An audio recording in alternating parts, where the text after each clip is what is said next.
I didn't scream. I didn't beg. I didn't ask for an explanation.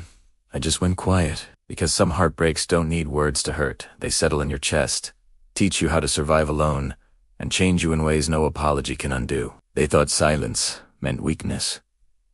They thought I forgot, but silence was where I rebuilt myself, where I learned to walk without looking back, where I became someone they could no longer reach. This isn't a story about revenge, fueled by anger. It's about the kind that comes with healing. The kind where you move on so completely that your absence speaks louder than any confrontation. This is a silent heartbreak story.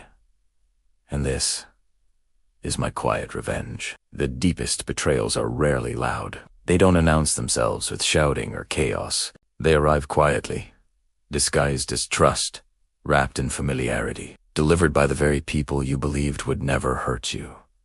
That is why they cut so deeply. When betrayal comes from strangers, it wounds the skin. When it comes from those closest to you, it reaches the bone. Quiet betrayal doesn't shock you all at once. It unfolds slowly, moment by moment, when you realize that the person who was supposed to protect you chose convenience over care, humor over safety, or silence over accountability. There is no dramatic scene to point to, no clear moment where everything explodes. Instead, there is confusion, a pause, a lingering question in your mind asking whether what just happened was really as painful as it felt. What makes this kind of betrayal unbearable is the loneliness it creates. You don't just lose trust in someone else. You lose trust in your own instincts. You replay the memory over and over, wondering if you misunderstood, if you were too sensitive, if maybe you imagined the hurt. Silence surrounds the wound, and without validation, the pain has nowhere to go. It settles inside you, heavy and unresolved. The betrayal becomes part of your internal language. It teaches you caution before it teaches you healing. You start measuring your words, second-guessing your needs, learning how to survive without asking for too much. Not because you want to be distant, but because closeness once cost you safety. You don't announce this change. No one notices it happening. It's subtle, like a door quietly closing in a room no one is watching. This kind of heartbreak reshapes you. It alters how you love, how you trust, how you show up. You learn independence not because it's empowering, but because it's necessary. You learn how to endure discomfort in silence, because speaking once led nowhere. And even when you succeed, even when you grow stronger, there is a quiet sadness in knowing that strength was born from something that never should have happened. What hurts most is not the act itself, but the absence of remorse afterward. No apology that understands the depth of the damage. No acknowledgement of how much was taken from you. Just life continuing as if nothing significant occurred, while you carry the weight of it alone. That is where the silence becomes unbearable, because the betrayal isn't just done to you once. It repeats every time it is ignored. Yet within that silence, something shifts. Not loudly, not immediately. Slowly, you begin to recognize that the pain you carry is proof of your capacity to feel deeply, to trust fully, to love honestly. The betrayal did not destroy those qualities. It exposed them. And while it forced you to retreat, it also taught you discernment. You become selective with your vulnerability, not closed off, but careful. Quiet betrayal doesn't end with confrontation or revenge. It ends with distance, with a calm detachment that surprises even you. One day you realize you no longer seek explanations from those who failed you. You no longer wait for understanding that may never come. The silence that once hurt begins to protect you. It becomes the space where you redefine your worth, away from the people who never handled it gently. Abandonment leaves marks that are not always visible. It isn't defined only by someone walking away or leaving you behind in a physical place. Often, the deepest abandonment happens while people are still present, still smiling, still claiming love. It happens when your fear is dismissed, when your pain is treated lightly, when your presence is optional instead of essential. That kind of abandonment doesn't echo loudly. It sinks quietly into the heart and stays there. When someone leaves you emotionally, they take more than their absence with them. They take your sense of safety.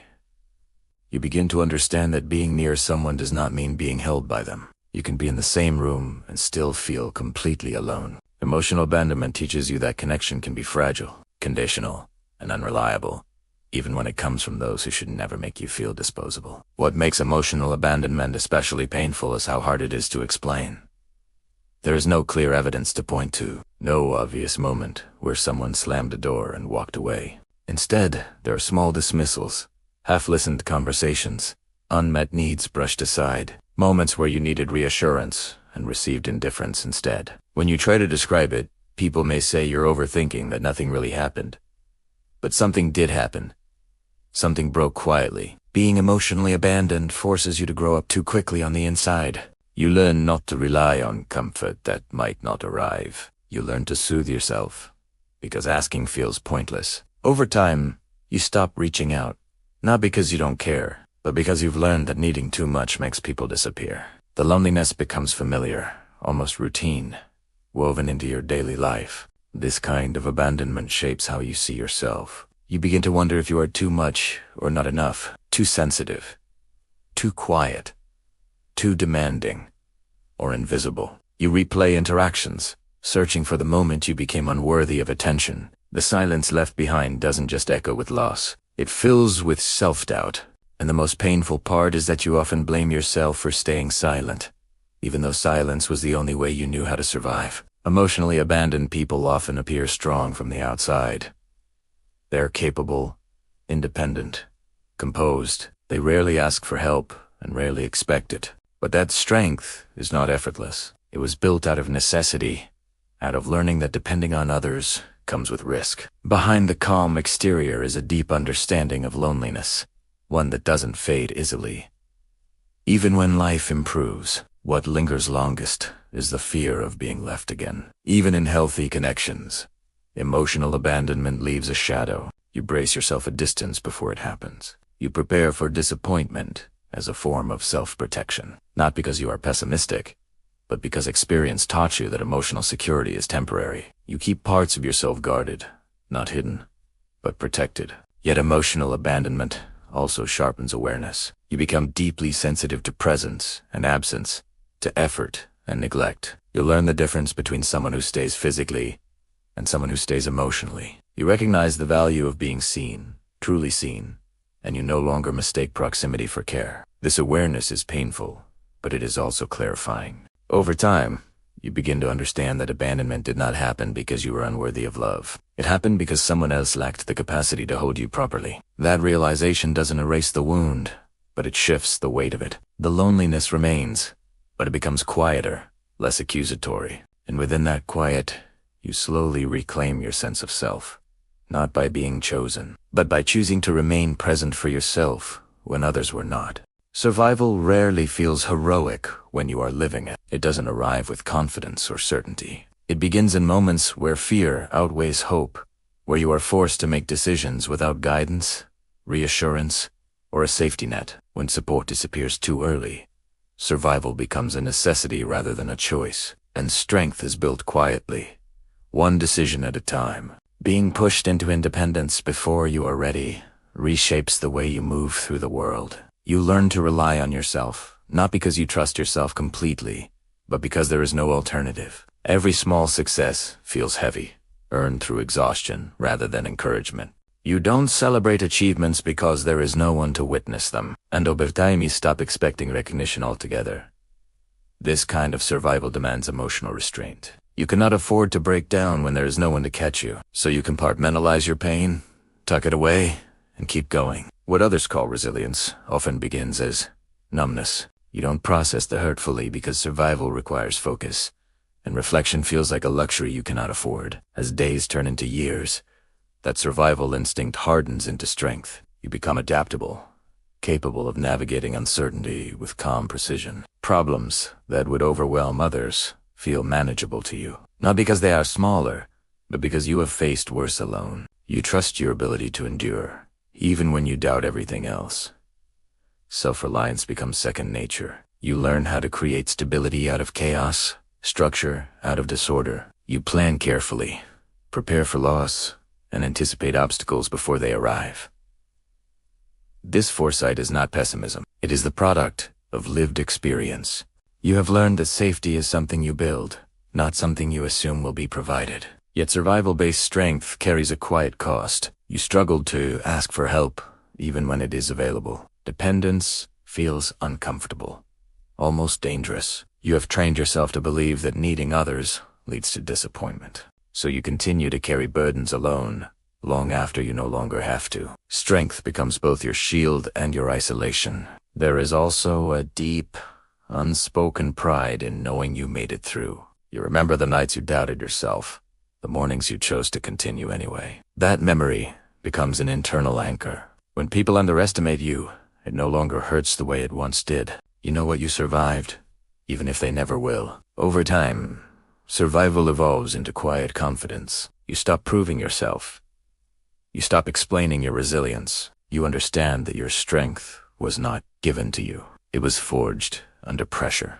And while you may grieve the support you never received, you also recognize the capability you gained in its absence. This strength is not loud or performative. It does not seek validation or applause. It shows itself in consistency and the ability to remain steady when things fall apart, in the calm way you face uncertainty. Survival taught you how to stand alone, but it also gave you discernment. You no longer confuse comfort with security or presence with commitment. Eventually, you begin to soften that strength, not by losing it, but by allowing yourself moments of rest. You'll learn that surviving was only the first chapter. The resilience you built can now be used not just to endure, but to choose better, to set boundaries, to create a life that feels safer than the one you were forced to navigate alone. Meeting someone from your past after years of distance carries a weight that is difficult to describe. It is not the rush of closure people often imagine, nor is it the emotional release promised by reconciliation.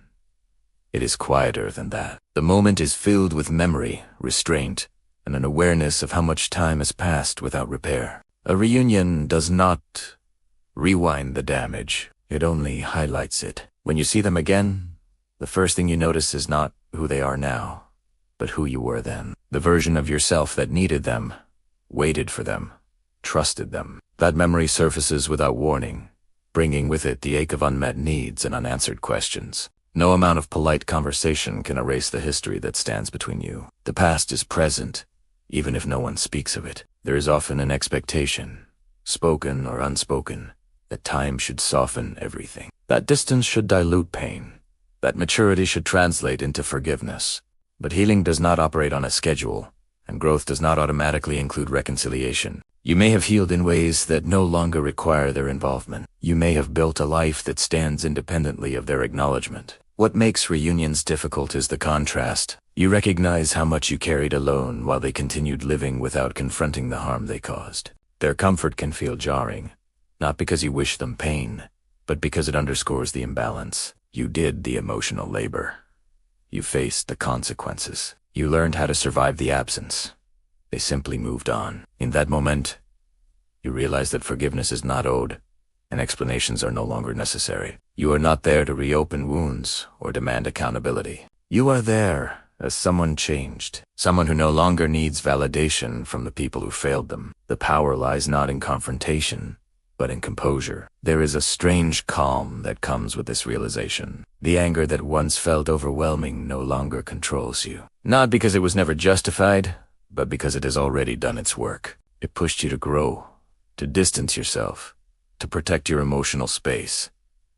What remains is clarity. You see the relationship for what it was, not what you hoped it could be. Reunions often reveal that closure is an internal process. It does not require apologies or explanations. It comes from understanding that the past cannot be corrected, only acknowledged. And sometimes, acknowledgement happens silently, without mutual agreement. You recognize that the chapter ended exactly where it needed to. There is also a quiet grief in realizing that the relationship will never be what it should have been. Not because of who you are now, but because of what was lost then. You mourn the version of connection that never existed, the safety that was never offered. That grief does not demand resolution. It simply exists, honored and accepted. Walking away from a reunion can feel like reclaiming yourself, not with drama or declarations, but with distance. You no longer linger in the hope that something will change. You no longer measure your worth by their recognition. You leave with the knowledge that you survived the absence and grew beyond the need for repair. The most powerful part of a reunion is not what is said, but what remains unsaid. The restraint, The boundaries. The quiet understanding that some relationships do not deserve a second chance. And in that silence, you affirm the life you built without them. A life that no longer depends on revisiting old wounds to feel complete. Silent revenge is often misunderstood because it does not look like revenge at all. There's no retaliation, no exposure, no desire to cause pain in return. Instead, it is rooted in healing, distance, and quiet transformation. It begins the moment you decide that your peace matters more than proving a point. That decision is subtle, but it changes everything. After being hurt, there is usually an expectation to respond, to defend yourself, to confront, to demand justice or closure. Silent revenge rejects that expectation. It recognizes that not every wound needs a reaction, and not every person deserves access to your emotions. Choosing not to engage is not avoidance. It is discernment. It is understanding that your energy is finite and valuable. Healing becomes the focus, not punishment. You redirect your attention toward rebuilding what was damaged inside you, rather than trying to repair what someone else broke. This process is quiet and often invisible to others. There are no announcements, no visible milestones, just small, consistent acts of self-respect that accumulate over time. You begin to sleep better, breathe easier, feel less reactive. These are the real signs of progress. What makes silent revenge powerful is that it is not performative. You are not improving yourself to be seen or to be missed. You are doing it because survival taught you the cost of neglecting yourself. Your growth is personal.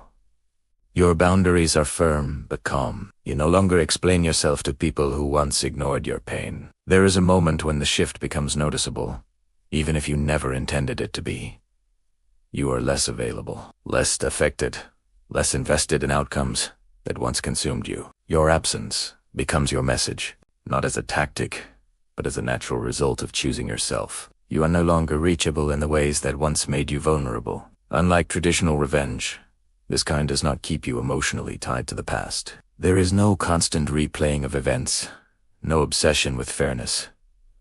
The goal is not to win. The goal is to be free. And freedom requires letting go of the need to be understood by those who never listened. Silent revenge also involves redefining success. It is not about proving them wrong. It is about proving to yourself that you can build a life untouched by their limitations. Your happiness becomes quieter, steadier, less dependent on external validation. You stop looking back to see who notices your progress. What remains is a sense of calm authority over your own life. You make decisions based on alignment rather than reaction. You trust your instincts because you learned the cost of ignoring them. And even if the people who hurt you eventually realize what they lost, that realization no longer carries weight. It arrives too late to matter. The true outcome of silent revenge is not regret on the other side.